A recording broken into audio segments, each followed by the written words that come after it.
Hello, and thank you for joining us in another episode of Behind the Bar.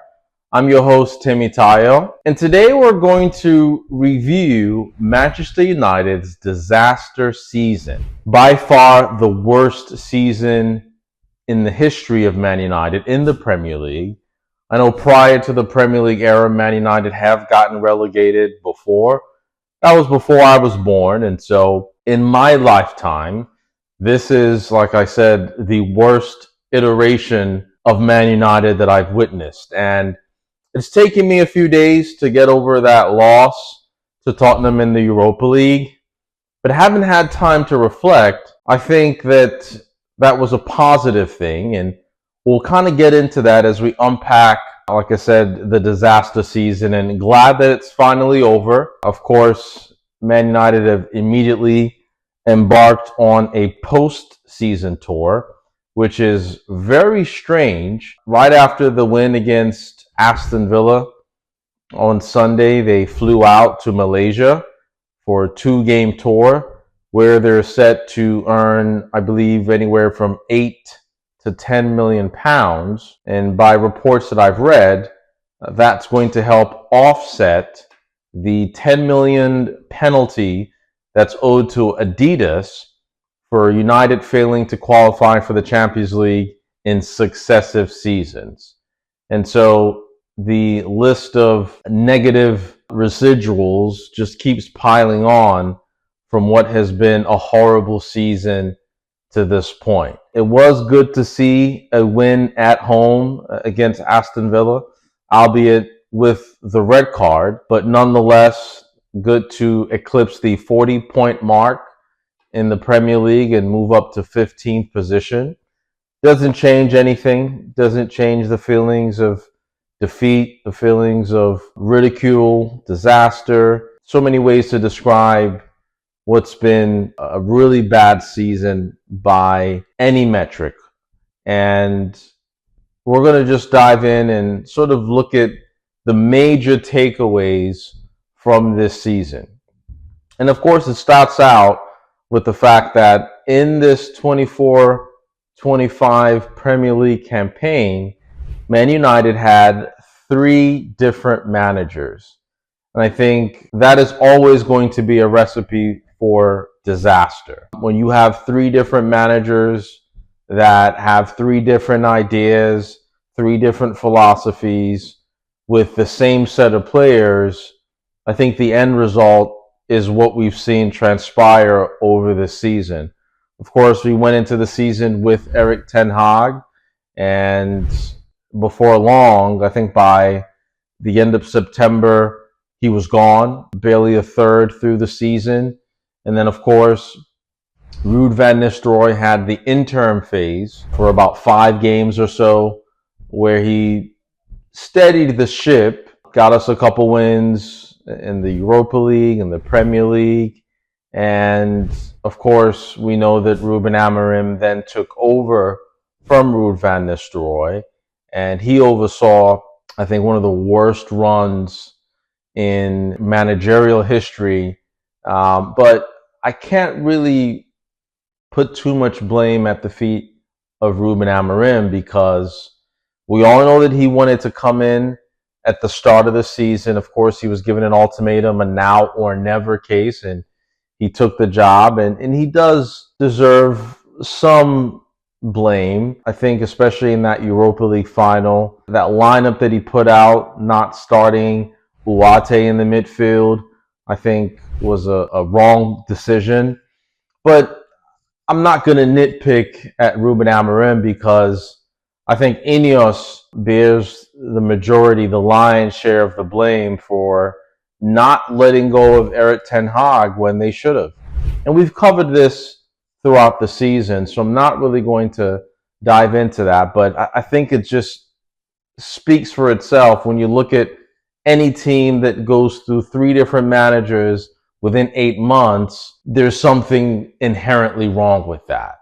And I think that was the beginning of the end of this season, when we let go of Erik ten Hag, went through Ruud van Nistelrooy, and then brought in a brand new coach with a brand new philosophy, a brand new system, that this team has never played with the three at the back, and that just culminated in what we saw take place over the latter stages of the season. And so, thankfully, we can go into the postseason, the next preseason, with Amorim firmly in control, with time for him to embed his methods into the squad. And I think that would only provide stability to the squad, to the team moving forward.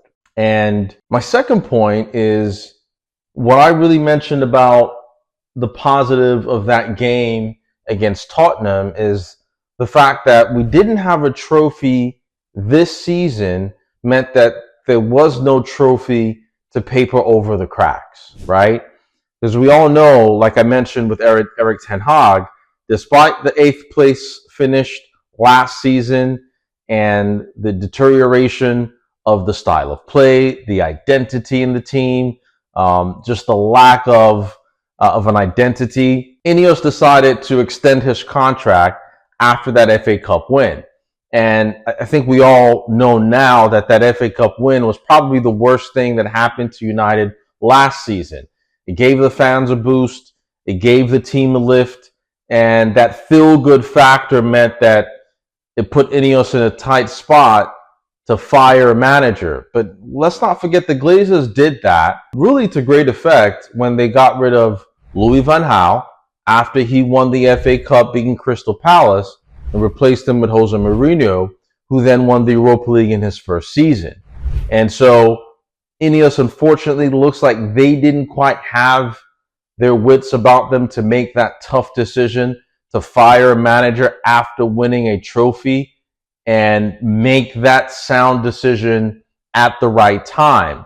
And I think that's what's come back to ultimately bite us in the rear this season, and which is why, like I said, I think it's a positive thing ultimately that we didn't win the Europa League, because again, we would have had that feel-good factor going into this post and preseason coming up, and I think that would have definitely taken away from the disaster of the season that we've had, and all of a sudden, the reality gets lost, right? In a shiny new trophy that will be paraded around town, and all of a sudden you forget the fact that this team have been the worst team in United history in the Premier League.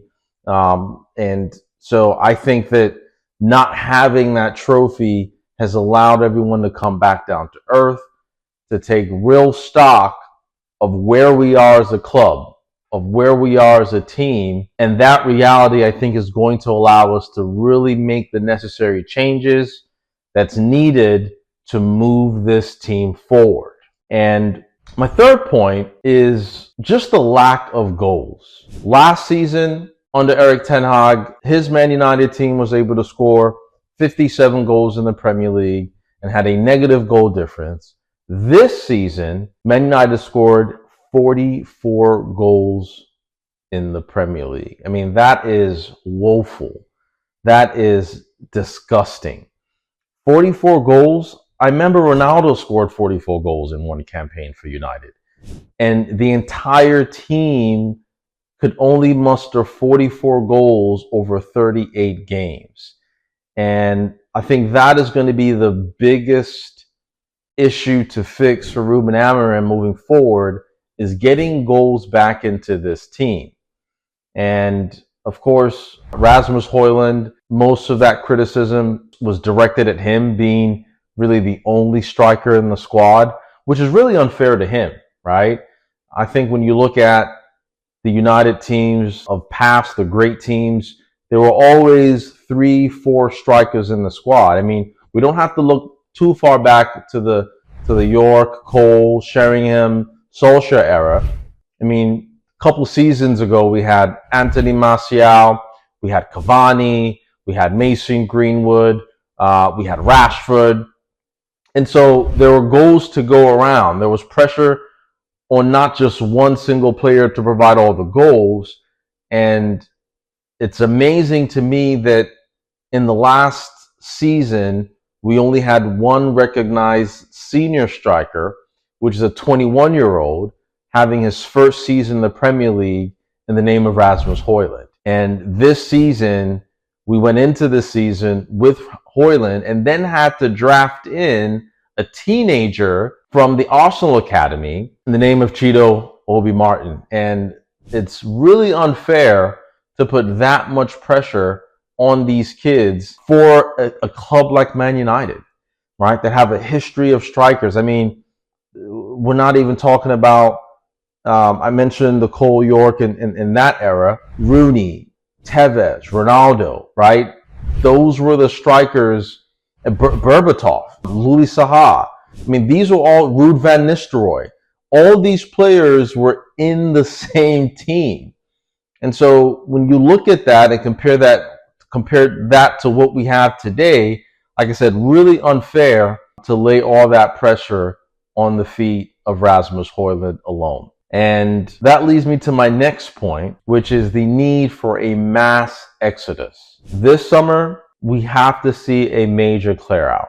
Ralf Rangnick, a couple years ago, said that Man United needed open heart surgery. And that still stands true today. We need to see players leave the club. We need to see an influx of new blood, players with enthusiasm, players with physicality. The way that we've been bossed around physically in the Premier League is shameful. We need to have a serious clear out. Of course, the likes of Lindelof, the likes of Eriksen, Johnny Evans, those guys are certainly, their contract have run out, and so they're going to be leaving. But we need to see major clear out in this squad, not only to raise money for incomings, but I think just the reset of the culture, right? The likes of Luke Shaw that have been there for years. You know, we just need fresh blood in this team. And I think Ruben Amorim is just the man to do that.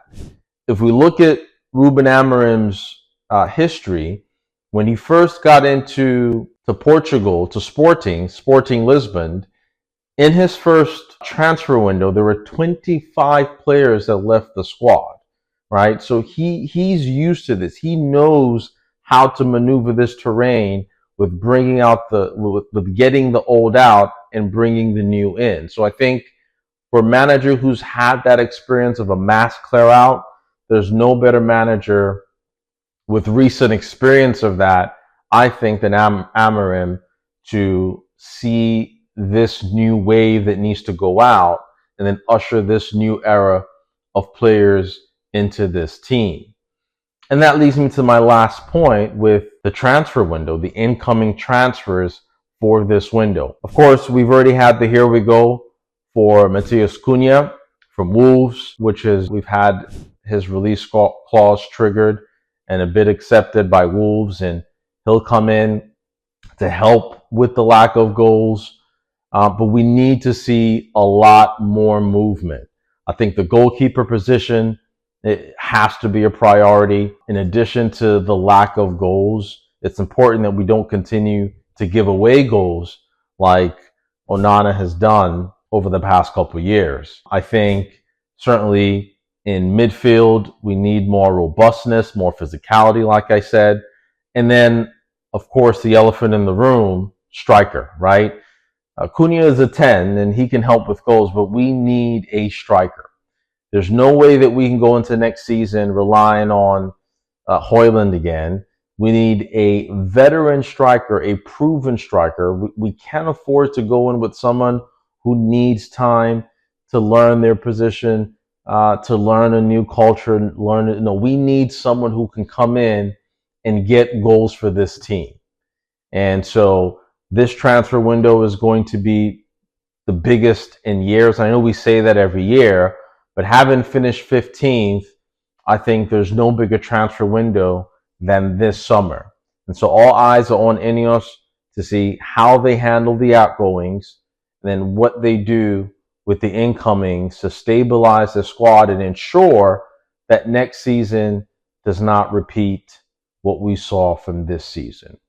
So lots to unpack and lots to go over in the summer months with the transfer window. And we'll be covering all of that as we go into the summer break here. So it's been a pleasure always. Glad the season's over. And I think you can only go up from here, right? With optimism, with enthusiasm for a new season, not looking back at what we just witnessed. So thank you guys for tuning in. Please like, please subscribe and share. It means so much to the channel. Thanks for watching. We'll catch you on the next one. Cheers.